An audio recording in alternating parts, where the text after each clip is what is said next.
Hey, welcome back to the Big Ranch Show. Thank you for joining me. Now, today we're going to talk about Carlee Russell and her supposed kidnapping case. It's unfortunate that it looks like it's all turned out to be a hoax. Now, I'm going to, delay my complete opinion on that until after the authorities are completely done with their investigation. But of course, the Carlee Russell case, it captivated the nation for about 48 hours.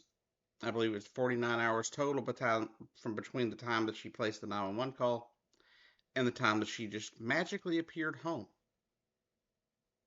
Now, first off, I want to be very clear. I am very happy that Carlee Russell made it home alive. Because unfortunately, for a lot of people of color, that does not happen when they go missing. So when she made it back, I believe it was that like Sunday after the 13th where she went missing. I was just happy she was home. And I didn't make a video on it last week because there wasn't a lot of information. And some information has come out since. Now, first off, I sat there and I watched the entirety of the video of her on the side of that highway. Nowhere do I see somebody come and grab her. Nowhere do you see a toddler walking down the side of the interstate. Now, there are moments where, bigger trucks kind of obscure the view of the camera. But after most of those, she's still there. And then all of a sudden, she's gone. Now, apparently, according to what I have read, one of the first red flags, especially for a lot of people within her community, was discussing the wig. They found her wig in the car. And she hadn't left work all that long before. According to a hairstylist that knows about the particular wig she was wearing, it would have taken at least 15 plus minutes to get it off. You wouldn't have just taken it off as you're going down the highway. So I thought that was kind of odd because those particular wigs are apparently very expensive. You wouldn't normally just leave something like that. You also wouldn't normally just leave your cell phone, you know? Now, she calls 911 about 9:30 on July 13th. Tells them she saw a toddler walking down the highway, and then all of a sudden, when she's talking to her family member after that, her phone goes silent. She just disappears. Now, early on, there was talk of a witness saying that they saw like a grayish color car in the area and a man by her car. The thing is, the video footage doesn't show this. There's no guy up to her car. Because you wouldn't think somebody that was taken unwillingly wouldn't struggle. Right? Because I was sitting there counting it. The longest that some of those trucks passed by was maybe 2 seconds that it took them to get out of the camera view. Therefore, there was no one there. At least it's what it looks like. Her boyfriend has said not to bully her, and I agree with that. But at the same time, he has also scrubbed his social media of her.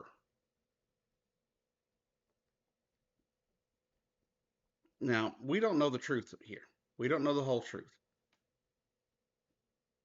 I don't know what's going on. I don't know what she was really trying to do. But let's talk about some of the facts that we do know.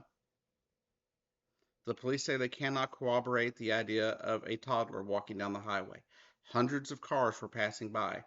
Nobody saw a toddler. She says a man kidnapped her.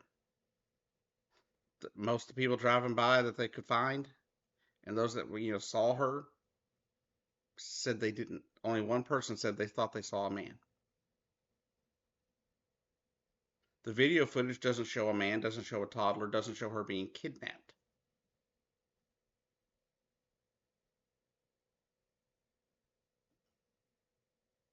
In the days prior to her being found, or her coming, or being supposedly taken, not only did she search up the movie Taken on the internet, she looked up if she was too old to be part of an Amber Alert.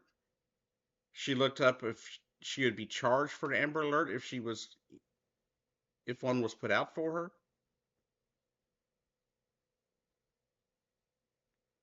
And she looked up buying a I believe a bus ticket or a train ticket to Tennessee.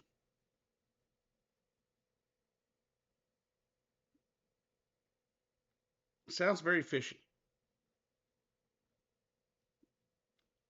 But those are the facts that we know right now. We know that her neighbors and even her former coworkers feel duped. They feel as if that they were lied to, that they are put into a panic over nothing.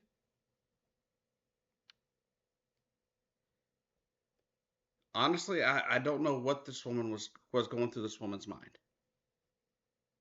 Did she have a psychotic break of some sort? Was there some kind of mental thing going on there?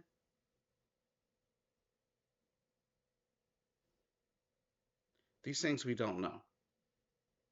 But the thing we do know is that what happened here is not going to make it easier for women of color that go missing.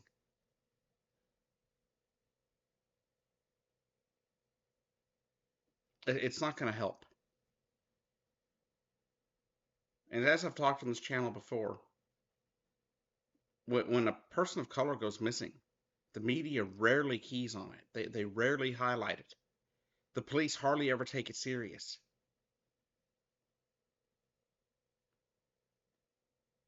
And the one time the media finally takes it serious, and the cops actually take it serious,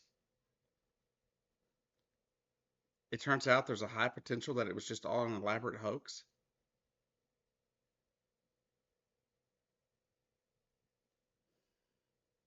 Do you think the media is going to cover the next one? No, not to the same extent, I don't think. I would hope that they wouldn't not cover it if it happens to another woman of color. I would hope they would cover it. But law enforcement and the media aren't good at covering and taking care of cases involving people of color. That's a sad state of affairs, but it is what it is. And when things like this happen and they turn out to be a hoax, all it does is hurt more people. It hurts the next victim that comes up and needs your help. It makes people in your community, in your neighborhood, in your city, town, whatever, second guess whether or not they should be out looking for you. And it's just wrong. I hope this doesn't turn out to just be an elaborate hoax. That's my hope. But I'm also glad that she was able to be returned home, regardless of if it was or not.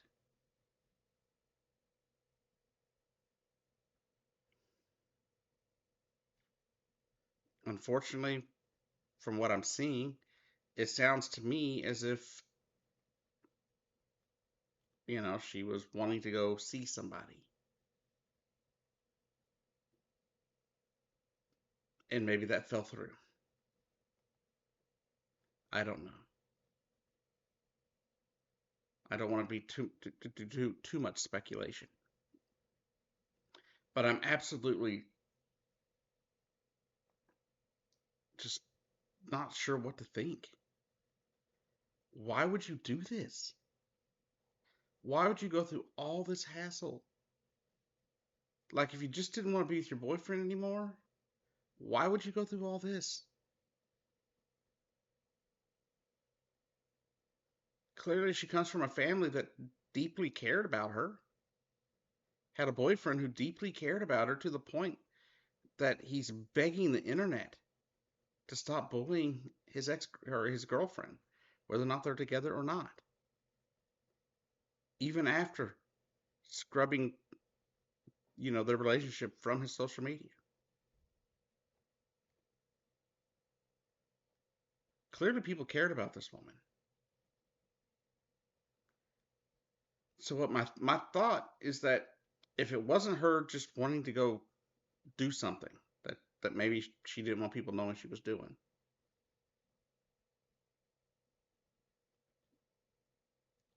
but maybe she had a mental break of some sort.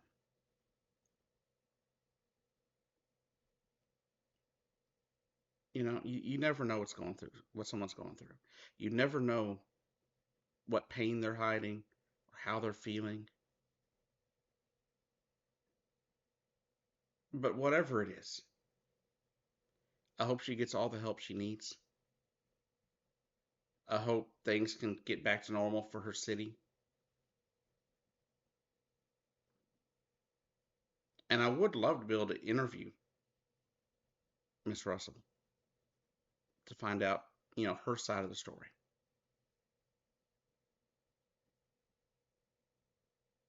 And then I would love to know, her opinion or her views, what happened, her thoughts on what happened. But I'd also like to be her to explain why there's nobody able to corroborate anything that she has said happened. Why is she delaying interviews with law enforcement? She's done that yet again this week. Yes, she was at the hospital. Last I heard, she was back home. And we all know that if you don't get, you know, statements quickly, memories start to fade. Memories aren't the same as they were. So I hope she'll go back and have a secondary interview with the law enforcement in her area. That way we can find out more. Because if this is something that really happened, we need all the information we can get. So law enforcement can, do their looking, their investigating. The internet sleuths can do their thing. But right now, it's full of red flags. Thank you for joining me. I'll see you down the road.